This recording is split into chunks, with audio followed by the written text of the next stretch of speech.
साथियों नमस्कार। मैं Sanjay Saraswat sunshine India channel से आज के इस वीडियो में आप सभी का हार्दिक स्वागत करता हूं और वंदन करता हूं। साथियों, जैसा कि आपको याद है कि अभी हाल ही में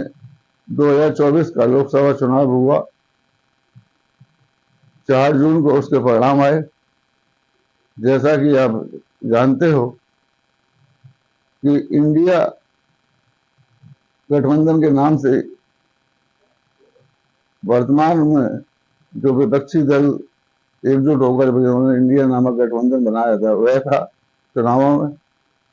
और दूसरा, भारतीय जनता पार्टी को मिलाकर जो पुराना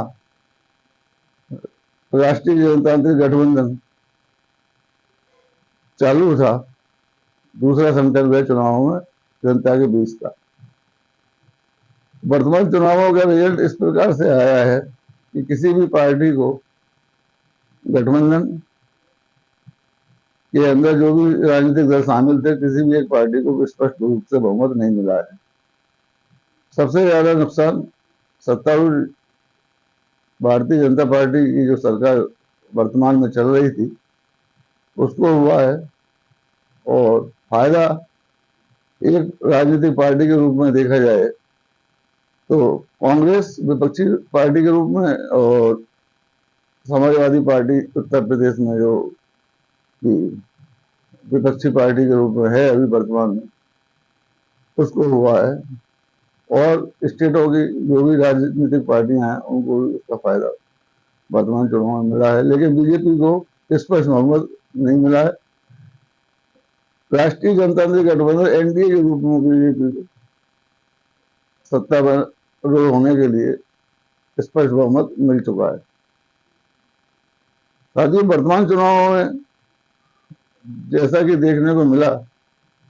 कम से कम एक चीज पर जनता ने लोकतंत्र को मजबूत करने के लिए अपना मतदान का उपयोग कर चुनाव आयोग के द्वारा,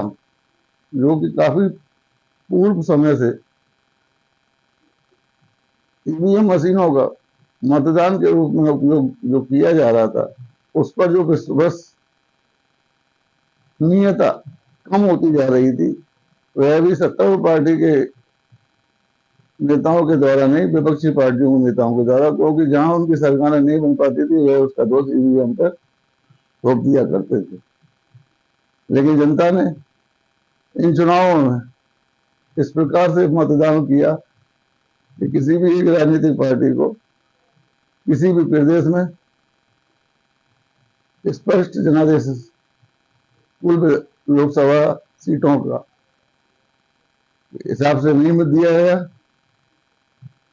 और ईवीएम ने अपना कार्य सही ढंग से करते हुए लोकतंत्र को मजबूती की ओर ले जाने के लिए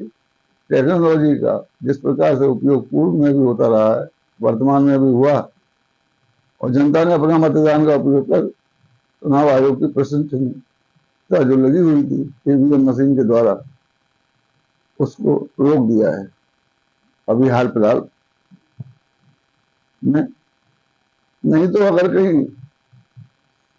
वर्तमान की सत्तारूढ़ पार्टी को जिस प्रकार पूर्व की लोकसभा में सीटें आई थी उसी के अनुसार कहीं आसपास भी सीटें पहुंच चुकी होती तो फिर से ठीक रहा। ईवीएम मशीनों के ऊपर थोपा जाना निश्चित था, जो कि चुनाव परिणाम की 4 तारीख के आने से पूर्व ही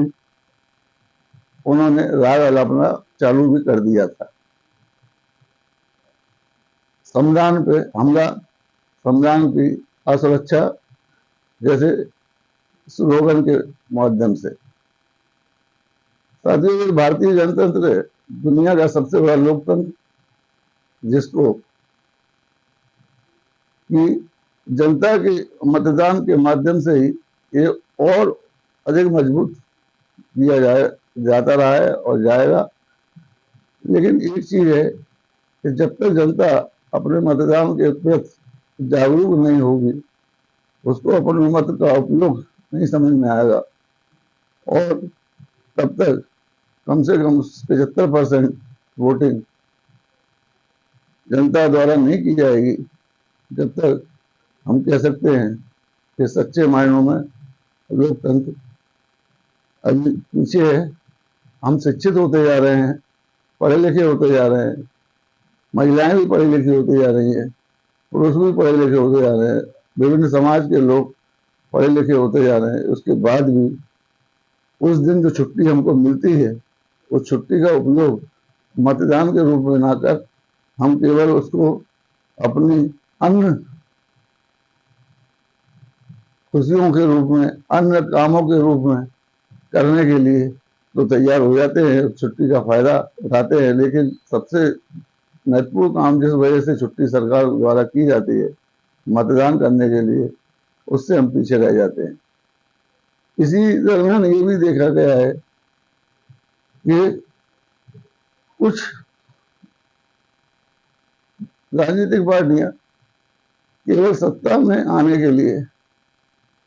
जातिवाद, समाज को बांटने वाली नीतियां, जो कि पूर्व में भी थी लेकिन पिछले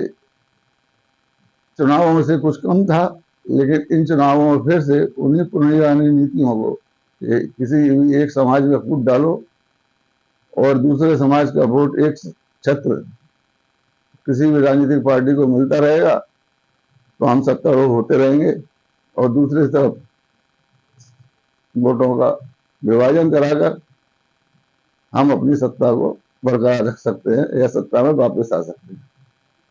दूसरी चीज, राष्ट्रीय लोकतंत्र में राजनीतिक पार्टियों का उद्देश्य और जो उनके मुखिया हैं, जिसमें कि स्टेट की पार्टियां कुछ ज्यादा है, उनमें जिस प्रकार से परिवारवाद की भावना का पनपना जारी है, वह उस क्षेत्र के जो राजनीतिक पार्टियों के कार्यकर्ता हैं उनके साथ बहुत बड़ा अन्याय है। पूरा अधिकार है किसी भी राजनीतिक पार्टी को अपने परिवार के व्यक्ति को आगे बढ़ाने का, लेकिन कम से कम ये तो जानकारी होनी चाहिए कि हम जनता के बीच अपने परिवार के जिस व्यक्ति को पेश कर रहे हैं, उसने समाज में या शहर में आम जनता के लिए कुछ सेवा, कुछ काम किए हैं या नहीं। मालूम पड़ा ऊपर से ठोक दिया गए व्यक्ति को आप चुनाव लड़ाते हो, चाहे विधानसभा का हो, चाहे लोकसभा का हो या निचले स्तर के चुनाव हो,